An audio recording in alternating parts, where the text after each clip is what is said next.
किंवा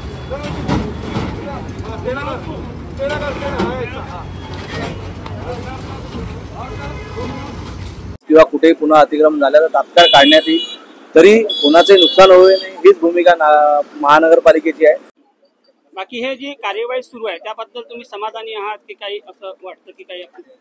समाधानी आहे पण नाही पण तसं पण आमचा फुटपाथवर माणसं आहे, फुटपाथवर म्हणजे अशी कोणती अमीर राहतात, पोटभर खाणे आणि 2 वर्ष कमावणे खाणेच राहते ना, असं काही आम्हाला अपेक्षा नाही, फक्त आम्हाला थोडंसं स्थायिक करून। पीएम स्वनिधि का लोन देते हैं, बोलते आपने रोजगार खुद करो, बराबर है। तो इतने में कितने लोगों ने लिए होंगे स्वनिधि का, मगर उसका पैसा आज जो कर लिया है वो कैसे चुकाएगा? अगर आप दुकान उठाएंगे। निवडणुकीच्या आधी व्हायला हवं होतं तर बरं वाटलं असतं, आता निवडणूक झाल्यानंतर हे असं होऊन राहिलं ते बरोबर नाही। एक सामान्य नागरिक पहिलेच बेरोजगारी असून सुद्धा आता आपण अगर अन्न निवारांचा हा त्यांचा साधन होता आणि आता नेमकं या मोमेंटवर निवडणूक झाल्यानंतर हे सगळ्या गोष्टी होऊन राहिल्या, हे बरोबर नाही।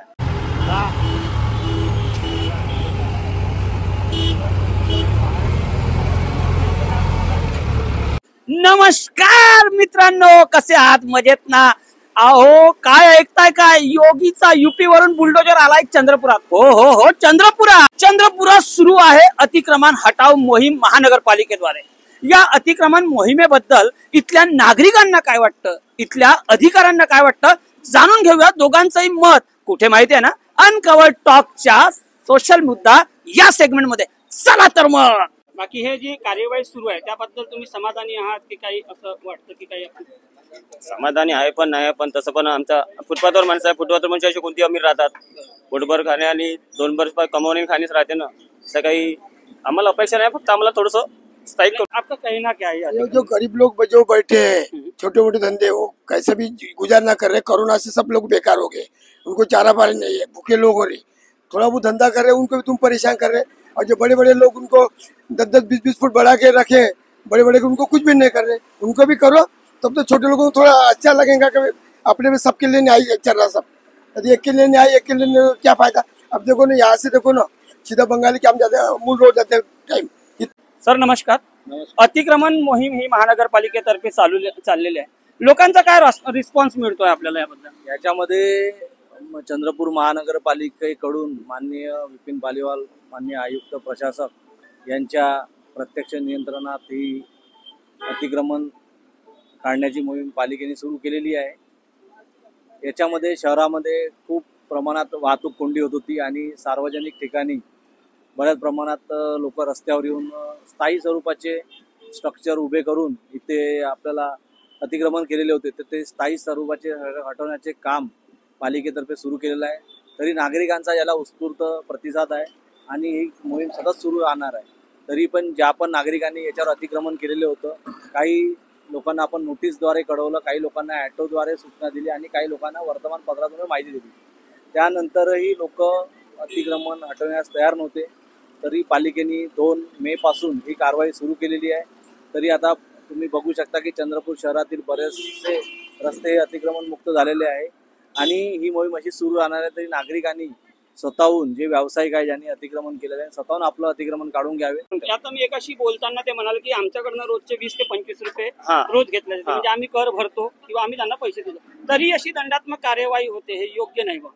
बरोबर आहे, योग्य नाहीच आहे। आम्ही महिन्याचे म्हणजे रोजचे त्यांना 10 रुपये असे देतोच आहे, पण तरी पण ते त्रास देऊन राहिले, असे त्रास समोर नको द्यायला पाहिजे, हेच माझी अपेक्षा। काय दंडात्मक कारवाई काय होऊ शकतं, काय दंड पडू शकतो त्यांच्यावर? यांच्यावर आपण एक मिनिमम दंड घेण्यात येत आहे। आधी साहित्य जप्त करतो आणि साहित्य जप्ती ज्या प्रमाणात आहे त्या प्रमाणात आपण दंडाची आकारणी करून त्यांचं साहित्य आपण काही दिवसानंतर परत देणार। पण तरीही पालिकेच्या कारवाई दरम्यान साहित्याचं कमीत कमी नुकसान व्हावं व्यावसायिकांचं, हेच आमची इच्छा आहे आणि याच्यावर कारवाई सतत सुरू राहणार आहे। त्याच्यामुळे कोणीही पालिकेच्या सूचनेचे पालन करावे आणि अतिक्रमण करू नये आणि चंद्रपूर शहरातील वाहतुकीत अडथळा निर्माण करू नये, अशीच पालिकेच्या वतीने मी आवाहन करतो। एक छोटासा प्रश्न आहे सर, की याच्यामध्ये सगळ्यात जास्त जो नुकसान होतो ते फुटपाथवरती जे ठेले लावून बसतात, यांच्यासाठी मग महानगरपालिका काही प्रावधान करते का?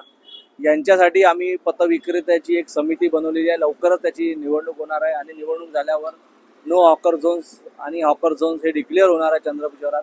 हे डिक्लेअर झाल्यावर एक सुसूत्रता या सर्व हॉकर्स व्यावसायिकांमध्ये येणार आहे आणि त्याच्यानंतर जी कमिटी राहणार आहे त्यांच्या कमिटीनुसार सर्वे होऊन जागा फायनल होणार आहे आणि ते फायनल झाल्यावरच जेव्हा चंद्रपूर शहरामध्ये हॉकर झोन डिक्लेअर होईल तेव्हा या प्रकारची कोणती हे राहणार नाही आणि नवीन कोणतेही हॉकर अनोंदणीकृत व्यवसाय चंद्रपूर शहरात करताना आपल्याला दिसणार नाही. तरी सर्व हॉकर्सना विनंती आहे की त्यांनी ज्यांनी काही अतिरिक्त जागेवर त्यांनी जे अतिक्रमण केलं आहे ते हटवून घ्यावे आणि महानगरपालिकेच्या कारवाई सहकार्य करावे अशी विनंती आहे. रोड बड़ा है, 20-25 आप फुट बड़ा है। बोल रहे हो बराबर है, लेकिन आपकी दुकान नहीं है, ठीक है? हाँ। आप सामान्य नागरिक सामान्य जो नागरिक। फुटपाथ पे से चलना चाहते हैं, बराबर है? हाँ, बराबर है। फिर आपको तकलीफ नहीं होती क्या इस चीज की? पता चल रहे हैं, लेकिन जो छोटे नाली पे बिठा रहे कैसे भी कर रहे हैं ना, उनको चारा भी नहीं ना, अब बेकारी बढ़ गई, काम नहीं है, दाम नहीं है। त्यांनी नोटीस दिल्या, पूर्व सूचना दिल्या आणि त्याप्रमाणे आम्ही त्यांना सहकार्य केलं आहे. आणि ऍक्च्युली त्रास होऊन राहिला आहे, पण कुठेतरी पार्किंग बिर्किंगची व्यवस्था नसल्यामुळे आम्हाला त्रास होतो. त्यामुळे त्यांना आमचं सहकार्य पूर्ण आहे आणि पूर्व त्यांनी नोटीस दिली सुद्धा. असं नाही की अचानक आले काढले, असं कुठलं नुकसान त्यांनी केलं. प्रमाण खूप वाढलंय अतिक्रमणाचं पण. हो. या संदर्भात तुम्हाला काय वाटतं? तुम्ही त्यांना काय सूचना देऊ इच्छिता? अतिक्रमणचं आता आमचं ऍक्च्युली असं म्हणणं आहे की जसं आपलं आता शॉप आहे, इथे कमीत कमी एक निवारा म्हणून एक सावलीसाठी एक काही लावू द्या बस. बस उन्हाळ्यात. बाकी वेळेस काय ना, बाकी वेळेस आपण ऍडजस्ट करतो, काय विषय नाही. आणि फुटपाथ क्लिअर राहिलाच हवं, आणि फुटपाथ क्लिअर नाही राहिलं तर रस्त्यावरून जाताना लोकांना त्रास होईल. त्यामुळे याबद्दल आमचं काही ऑब्जेक्शन नाही. बऱ्याचशा लोकांचं म्हणणं आहे की महानगरपालिका एक वेळ ही कार्यवाही करते आणि नंतर ती तशीच खंडित राहते, त्याच्यामुळे लोकांची हिंमत वाढते. त्याच्यासाठी मग महानगरपालिका काय उपाययोजना? महानगरपालिकेची ही कारवाई सतत सुरू राहणार आहे.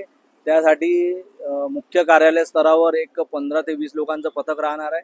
ते सर्व शहराला नियंत्रण करणार आणि झोन स्तरावर सुद्धा 3 पथक गठीत करण्यात येत आहे.